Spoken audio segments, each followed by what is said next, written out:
What's up, everybody? Welcome to the pit. You didn't think I was going to say it, did you? But I did. Today we're going to be bench pressing. Alright, probably going to do some back too. But I feel pretty good today. And I wanted to bench press. And it's been 6, 7, 8 days. So it's time. Now, I love this bench. Okay? It's got really good setups. And the reason I started the video so early is this. Make sure you set your pins up, and I'll show you.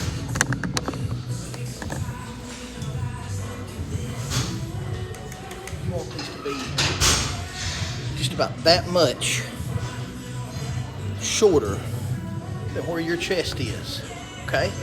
That way, when you go to failure, or if you fail on accident, it's not crushing you, or it's not coming on your throat.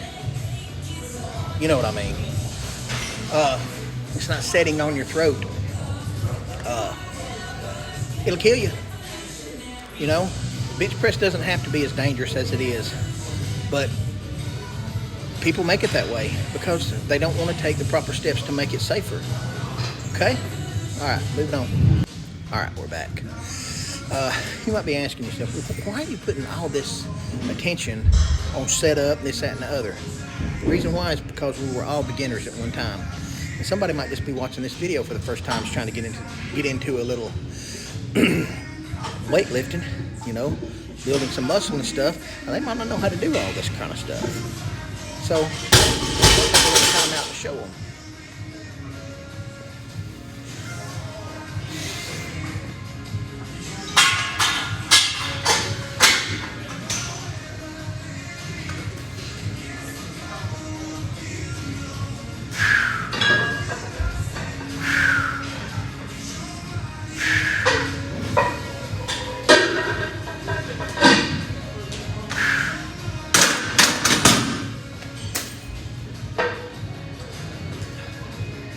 You see how it's just right here, unrack, roll, rack, and not all the way down here. You don't want that crap.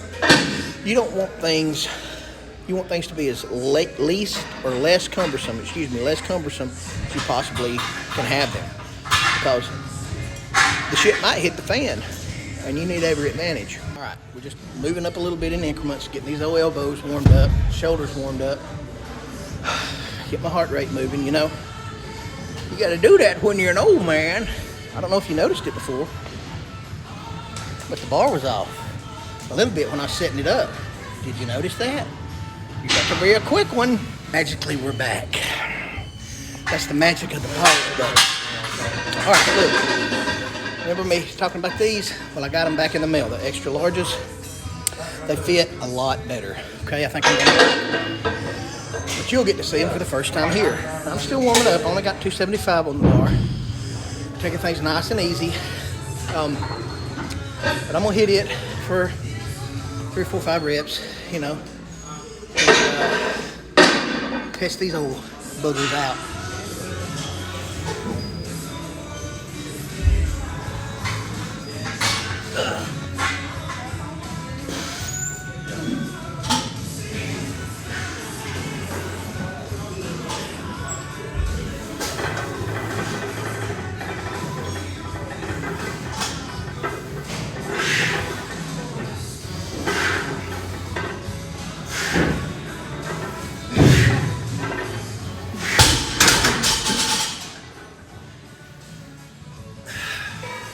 Felt pretty good. Felt pretty good. All right, we're back up to 295. Still warming up. Don't rush it. Don't rush your warm up. Now, when you're younger, you might be able to get away with that. Start getting into your 40s and on up. Don't rush it. You ever get out of the pen test tonight? When you call him and say, what's your call?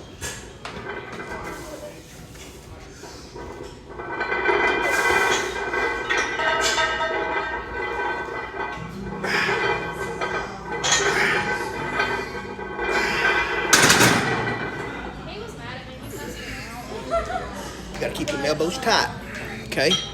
Start getting on up there in that weight. Even though you're warming up, you need to treat it Treat every rep like it's a single rep. We're back.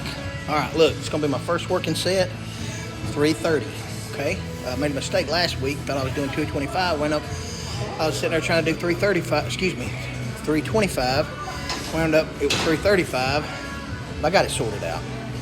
I got excited. Now, I'm about to show you the most underutilized tool in the gym. 2.5 pound plate. It really is. A lot of people don't want to fool with it, but I'm telling you, if you'll just keep steadily adding 2.5 pounds to each workout or every other workout, whatever you can muster, I'm telling you, you'll gain strength like you never thought you could. Think about it. What if you added 2.5 pounds to each side of the bar every workout, which is what I try to do every workout? That's 5 pounds a week. How many pounds is that in a month? 2 months, 3 months, 4 months, 6 months. All right, even what if you got down to the point to where you were pushing so much weight? Another pop-up. I'm popular.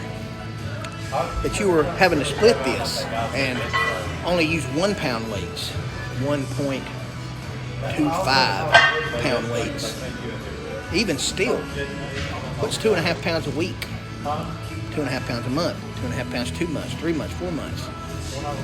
Don't take these little guys for granted. Here we go. We'll try to get 5.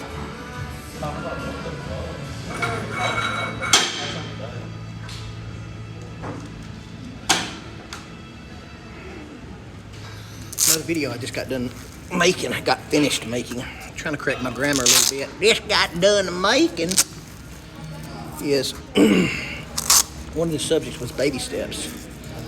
Starting small.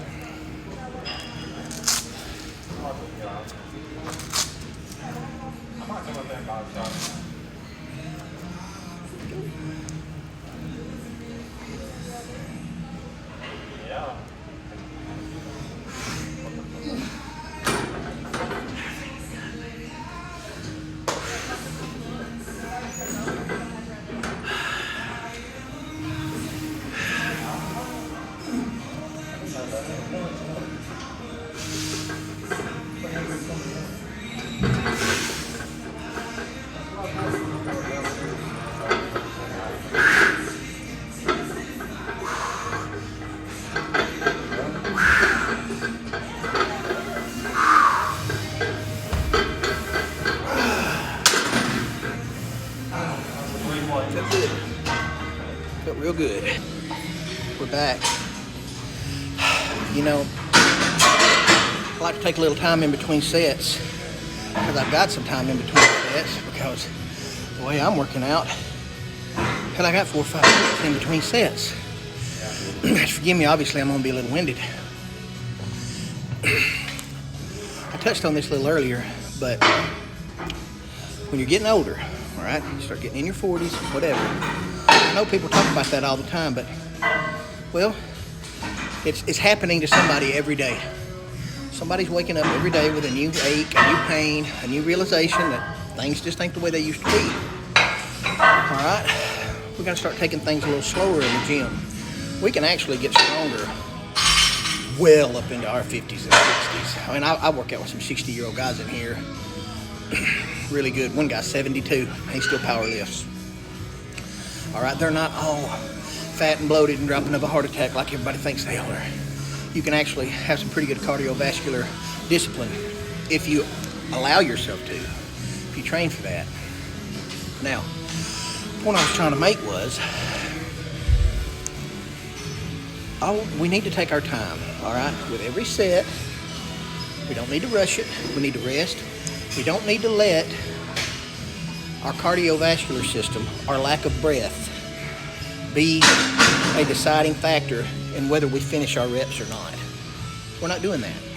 We're not. I'll do my conditioning in a different area. I'm not working on conditioning while I lift weights. All right, if you're into strength training, you shouldn't be either. Not really. You're selling yourself short. I mean, you can't ride 2 horses with 1 ass. You know what I mean? Ride this 1 horse with your whole ass, and then go over there and do some sprints or some sled pushes or whatever you want to do, prowlers, you ride that horse with one whole ass. You know, you just gonna have to split it up. All right, we're back. Second set, 330, taking it for 5. You'll notice there's a kid in the back there doing curls in the squat rack. And you might think, well, he don't have any business doing curls in the squat rack. That guy's 18 years old. He weighs 215 pounds and he squats 600 pounds. He can do whatever he wants in the squat rack.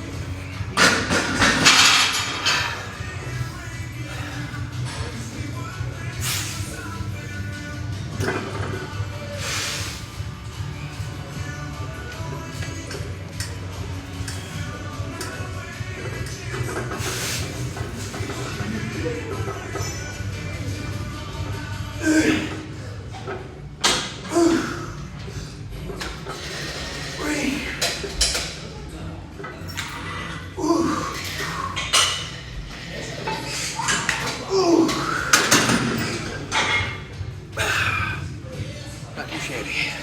All right, you ready? Last set. Let's get it.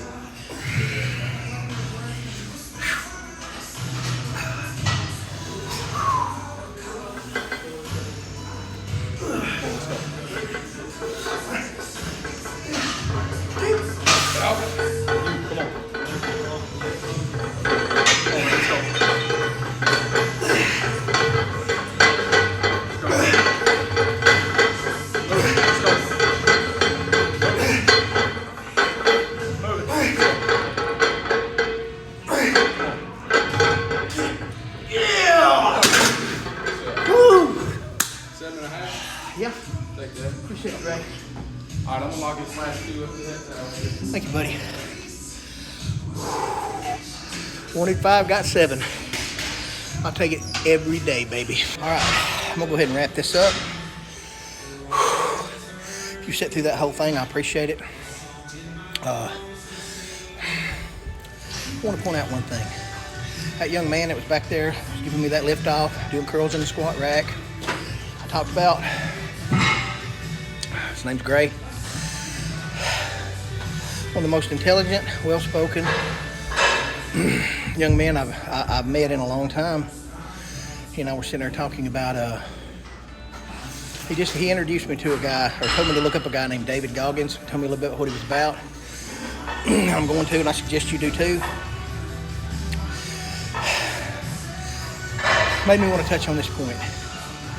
Don't be afraid of anything hard, okay?